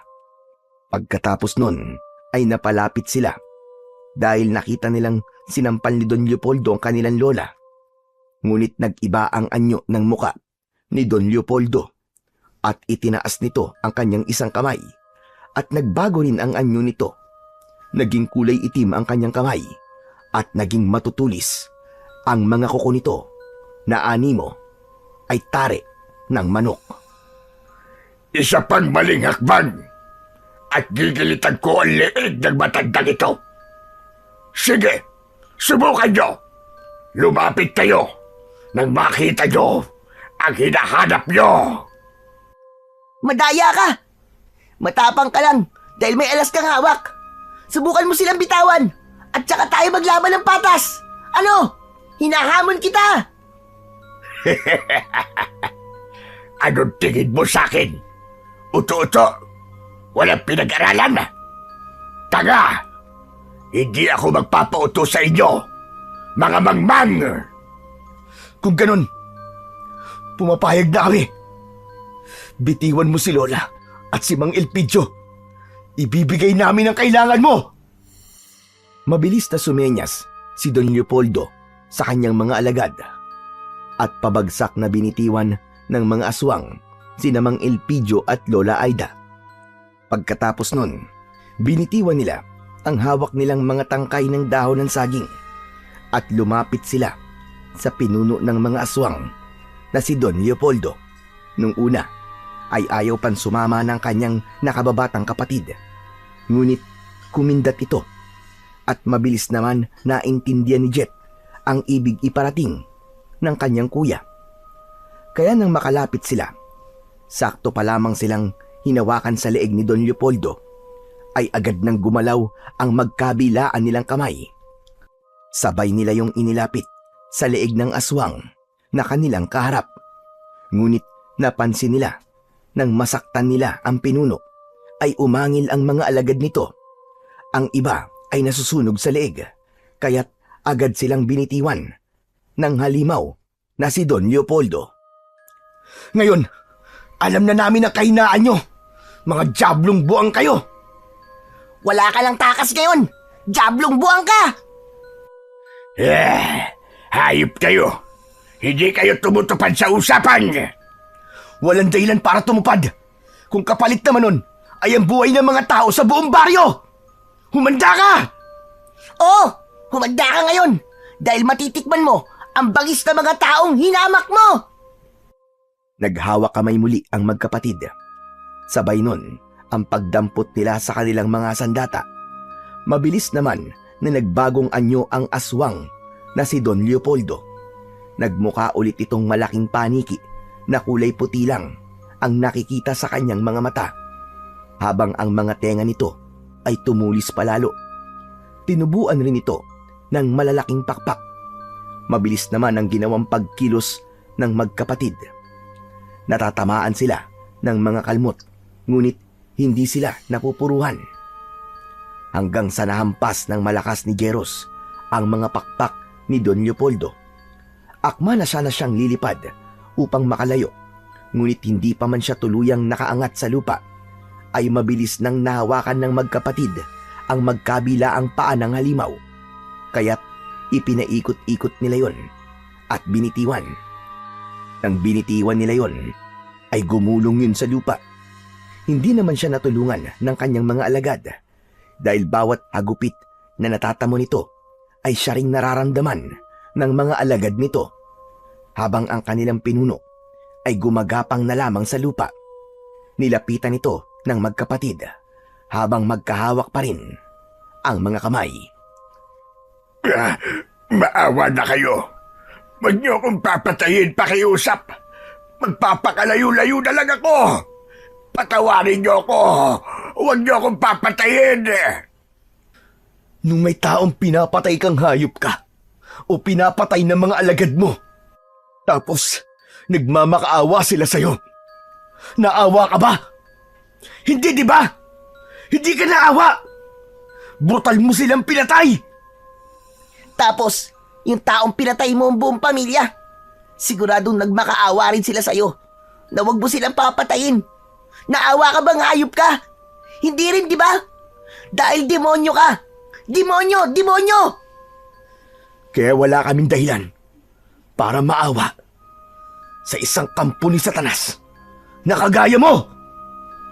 Sabay nilang inihampas ang kanilang mga sandata sa magkaibang direksyon. Pagkatapos nun, sabay ng mga aswang na nasunog ang siya ding pagkasunog ng katawan ng pinuno ng mga aswang. Nang makita nila ang pagkalusaw ng mga aswang at alam nilang tapos na, mabilis nilang nilapitan ang 2 taong nakatayo. Lola Aida! Mang Ilpidio! Salamat sa Diyos! Tapos na po. Patay na po ang mga aswang. Wala na po si Leopoldo. Malaya na po uli ang baryo. Wala na po uling sasalakay at manggugulo sa baryo natin. Tama kayo mga apo. At nagpapasalamat ako dahil nagawa niyong maalis sa landas natin ang demonyong naglalakad sa lupa upang patayin ang mga taong tahimik na naninirahan dito. Sigurado kong ipagmamalaki kayo ng buong baryo, mga bata. Maraming salamat sa pagkakaligtas niyo sa amin. Isa kayong tunay na mga bayani. Pagkatapos nun, nagyakapan sila ng maigpit. Sumali na rin doon si Mang Ilpidio. Dala rin ng kanilang kasiyahan. Hindi na nila napigilan ang mapaluha sa labis na kaligayahan. Teka, sandali. Ano yun? Ano yung amoy na yun? Ang pangya! Lola, teka. Ikaw ba yun? Naihi ka ba sa short mo? Sira ulo batang ito. Kahit matanda na ako, hindi naman ako ulyanin. Aber, bakit naman ako iihi sa sarili ko sa lawal? Kutongan kaya kita. Napatingin sila sa nananahimik na si Jet. Tinignan nila iyon pababa. Oo. Anong tingin niyo sa akin? Sinabi ko naman kasi kay kuya na time first muna at naiihi ako eh. Hindi ako pinapansin. Kaya yan, naihi na tuloy ako sa salawal ko. Tapos kasalanan ko pa ngayon? Nagtawanan na lamang sila hanggang sa sabay-sabay silang umalis sa lugar na yon nang may panibagong pag-asa at ngiti sa mga labi. Lumipas ang ilang buwan ay nag-umpisa ng muli ang pamilya ni Jeros. Habang ang mutya naman ay nanatili na sa kanila. Hindi na yun binawi pa ng kambal na gabay. Namuhay na rin ng matiwasay ang baryong kanilang iniligtas sa kamay ng mga aswang. Pagkatapos ng 1 taon, matapos ang madugong sagupan sa mga aswang, unti-unti na ring nakabangon ang mga tao sa pinsalang dulot ng mga aswang. Nakapagsimula na ng maliit na negosyo ang magkapatid. Nagtitinda sila ng banana Q, turon at maruya na siya namang pinagtutulungan nilang lutuin ni Lola Aida. Naging mabenta ito sa kanilang baryo at talaga namang pumatok sa panlasa ng kanilang mga kapitbahay. Kaya kahit papano ay masasabi natin ngayon na maayos na ang takbo ng pamumuhay ng magkapatid. At dahil doon, si Jet ay natupad na ang kanyang pinakagusto. Nakapag-enroll na rin siya para muling pumasok sa eskwelahan at ipagpatuloy ang kanyang palaging nauudlot na pag-aaral. At madalas naman na nakagabay sa kanila si Mang Ilpidio na hinasa pa sila at si Nanay na mas matutunan kung paano gagamitin ng mas maayos ang kanilang mutya ng saging sa pakikipaglaban sa mga kampo ng kadiliman tulad ng mga aswang na posibleng magatid muli ng takot at kaguluhan sa kanilang baryo sa hinaharap. Nangako naman ng magkapatid na hanggang magkasama sila at may lakas ay patuloy nilang ipaglalaban at ipagtatanggol ang kanilang mga mahal sa buhay at baryo laban sa mga aswang. sa ngalan ng pag-ibig at katarungan. Sa kwentong inyong napakinggan ay pinatutunayan ng magkapatid na kahit gaano kahirap ang unos mula sa pagiging ulila hanggang sa mabibigat na araw sa ginagapasang sagingan at sa madidilim na banta ng mga aswang, ay hindi matitinag ang dalawang pusong nagmamahalan at nagtutulungan. Sa piling ng kanilang Lola Aida, natutunan nilang bumangon, magpakatatag at huwag kailanman sumuko. At sa bawat laban na kanilang hinarap, naging sandata nila ang pagkakapit-bisig at dalisay na pagmamahal sa isa't isa.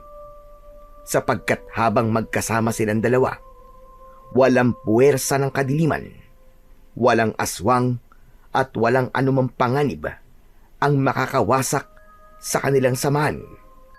Sa tulong ng pagmamahal at pagkakaisa, lagi at lagi silang magwawagi.